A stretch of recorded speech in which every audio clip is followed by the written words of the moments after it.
The question is that this House do now adjourn. Mr. Phil Wilson. Thank you, Madam Deputy Speaker. The Stockton and Darlington Railway opened for business 190 years ago on September the 27th, 1825.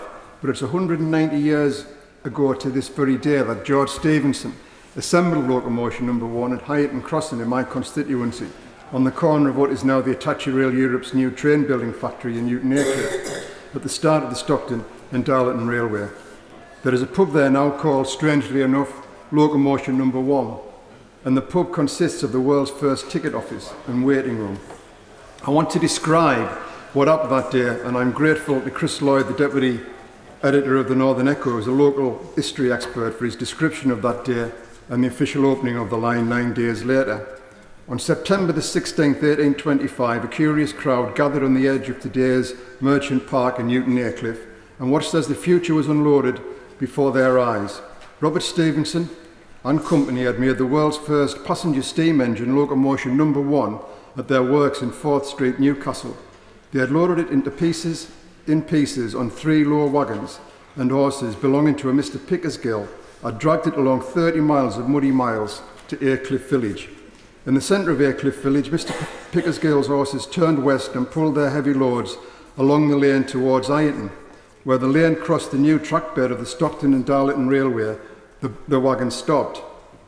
Small boys and strong men unloaded the 5 tons of bits, and George Stephenson assembled them into a strange-looking contraption that, although even he didn't know it at the time, was the first generation of passenger engines.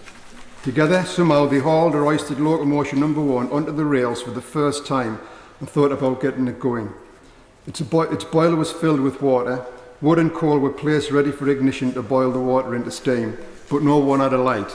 It was not until April the 27th that Stockton's John Walker announced to the world that he had invented the friction match.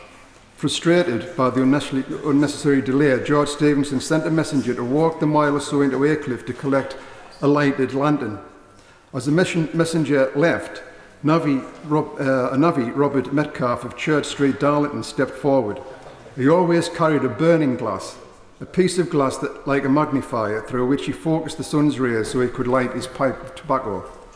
He offered the glass to Stephenson, and by the time the messenger returned with the lantern, Number 1's boiler was alight and smoke was rising from its chimney. And so began the trial runs for the world's first passenger engine, pulling the world's first railway passengers in the world's first passenger coach, called the Experiment, which was basically a shed attached to some wheels. Yes, I'm grateful to my old friend for giving way, and I congratulate him on getting this important debate, and I hope he'll be here in 10 years' time for the 200th anniversary. Now, I know my honourable friend from Darlington and I, we have a friendly rivalry over the name of it, but I'm glad the order paper today has got the correct name, the Stockton to Darlington Railway.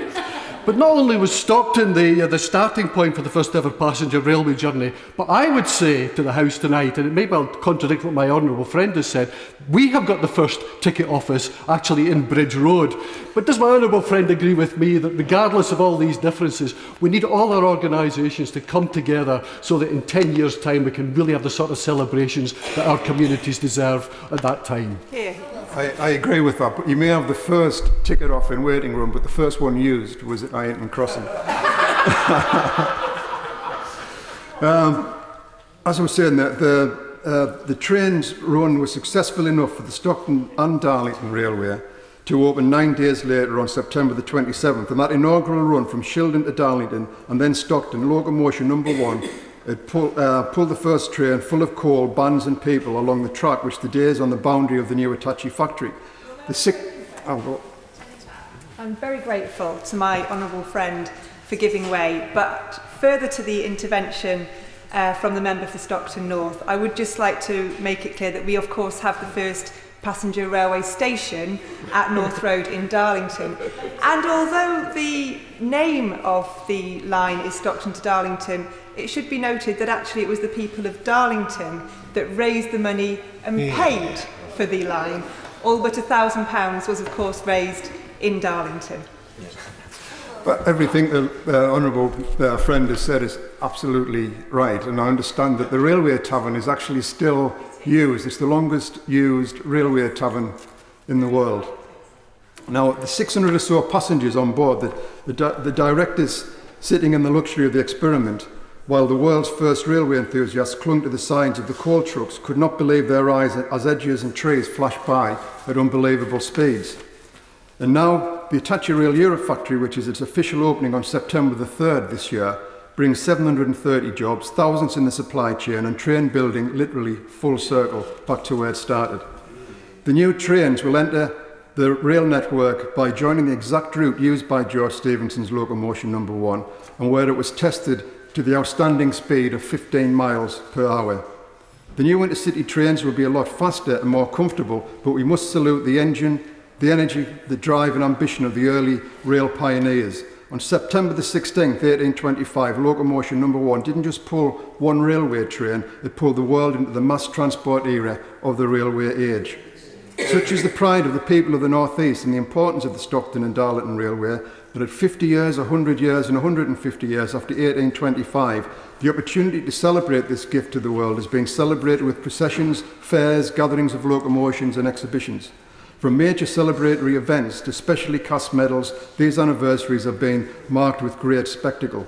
In 2025, the Stockton and Darlington Railway will be 200 years old, and work has already commenced to ensure that local communities and visitors from around the world can visit and appreciate the surviving monuments, buildings and track bed of the line. This has already attracted the action of Durham, Darlington and Stockton councils, engaged local people through a new charitable body, the Friends of the Stockton and Darlington Railway, and has initial funding from the Heritage Lottery Fund and Historic England. The Stockton and Darlington Railway was important to the economic success of the North East and community pride in 1825, and with the right support and action, this world-class heritage site can be again. Work has already begun with huge community support to recognise and rescue the remains of the 1825 line and give it the international recognition it deserves. Over the next 10 years, and culminating in the bicentenary of 2025, there are aspirations to create a long-distance walking route along the original line. This will link up a number of excellent museums and provide heritage-led economic regeneration for the area. 2025 is also the same year that the Tees Valley hopes to be awarded the Capital of Culture accolade. A case is also to be made to ensure the surviving elements of the Stockton and Darlington Railway of appropriate statutory protection through designation either as a scheduled monument or a listed building. A case is also to be researched and made to seek inscriptions of the 1825 line to ensure it becomes, a World Heritage Site through UNESCO. I would hope the Minister can recognise the great legacy of engineering and entrepreneurial British enterprise exemplified by the Stockton and Darlington Railway, and will offer the Government support and aspirations to seek appropriate status and conservation for the line. I also hope she will join me in offering support to those community and public bodies seeking to protect its remains and use it both as something to inspire heritage-led economic regeneration for the area and to the young of the region to seek careers in engineering and manufacturing. On June the 17th, I spoke at a conference held at the Locomotion Railway Museum in Chiltern in my Right Honourable Friend's constituency of Bishop Auckland. The conference was organised by Durham County Council, Darlington Borough Council and Stockton Borough Councils, the National Railway Museum, and was lottery funded. The conference looked at how best to preserve the 26-mile route of the Stockton and Darlington Railway. It is their ambition to submit a bid for World Heritage status for the line because of its significance as part of the country's industrial heritage. The last time a bid was submitted to the DCMS was back in 2010. A number of railway and wagonway sites from the dawn of the railway era were collected into the bid by a committee chaired by Sir Neil Cousins, former director of the Science Museum and then chairman of English Heritage.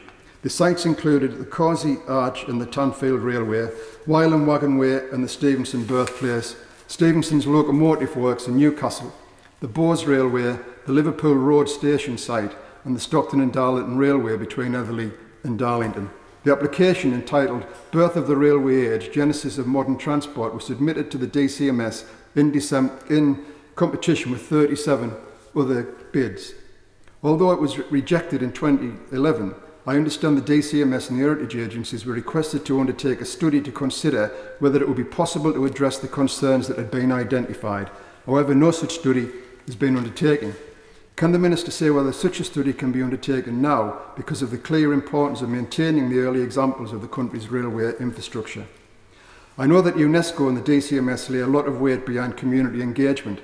So will the Minister join me in thanking the community groups in South Durham and Teesside area who have engaged in maintaining as best they can the Stockton and Darlington Railway route, including the Friends of the Stockton and Darlington Railway and also, of course, the local authorities?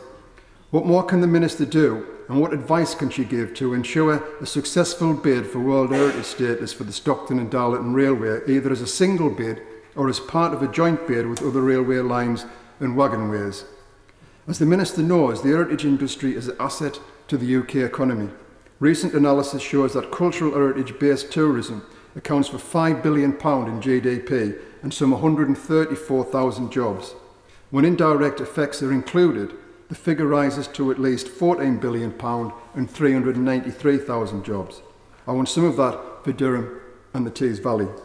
And I want to end by asking the Minister to come and see for herself the potential of the route and infrastructure of the Stockton and Darlington Railway in heritage terms. It's only right we protect this first of the railways as best we can. So please, Minister, visit us at any time.